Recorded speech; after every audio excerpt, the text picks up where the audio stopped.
வர தண்ணியில் வந்து பெரிய அளவு வந்து உங்களுக்கு வந்து ராஜவாய்க்காலில் வந்து கரை உடைஞ்சி சுமார் 150 ஏக்கருக்கு மேலே வந்து உங்களுக்கு இந்த பகுதியில் பயிரிட்ட வந்து கரும்பு, நெல், சோளம், பாக்குக்கன்று, தென்னங்கன்று எல்லாமே பாதிப்பாகிருக்குங்க.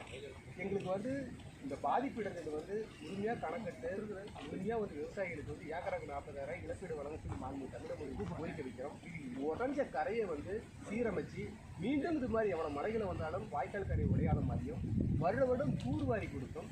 திருமணிமுத்தாற்று முழுமையாக தூர்வாரி எங்கள் விவசாயிகளை விவசாயம் செய்ய உதவுன்னு சொல்லி மாண்பு தமிழக முதலமைச்சர் கோரிக்கை வைக்கிறோம். பெரிய அளவில் பாதிப்படைஞ்சிருக்கிறோம். பாதிப்படைஞ்சதை வந்து முறையாக எங்களுக்கு வந்து கணக்கெடுத்து ஏக்கருக்கு 40,000 வழங்க சொல்லி மீண்டும் ஒரு தடவை வந்து பாதிப்பட்ட விவசாயம் சார் கோரிக்கை வைக்கிறேங்க. சார் எவ்வளோ ஏக்கர் பாதிப்படைஞ்சு? சுமார் 150 ஏக்கருக்கு மேலே இருக்குங்க. எல்லாமே கரும்பு, தென்னை, சோளம்.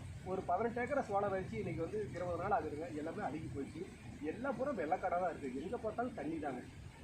முழுமையாக எல்லாமே தண்ணி தான். கால்நடை வச்சுட்டு பராமரிச்சுட்டு இருக்கோம். கால்நடைகள்லாம் கடுத்தளவு தண்ணி வந்துடுச்சுங்க.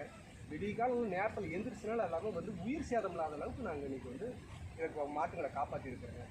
திருமணிமுத்தாறு வந்து தூர்வாராதனால திருமணிமுத்தாறு வந்து எங்களுக்கு முழுமையாக தூர்வாரி தான் இந்த பாதிப்பு இருக்காதுங்க. அதே மாதிரி இங்கே இருக்கிற ராஜவாய்க்கால் வந்து 40 ஆண்டுகளாக வந்து இருக்கிற விவசாயிகள் அவங்களுக்கு வழியிலையும் வந்து 150 கையில் போட்டு ஒவ்வொரு வருஷம் தூர்வாரிட்டு இருக்காங்க.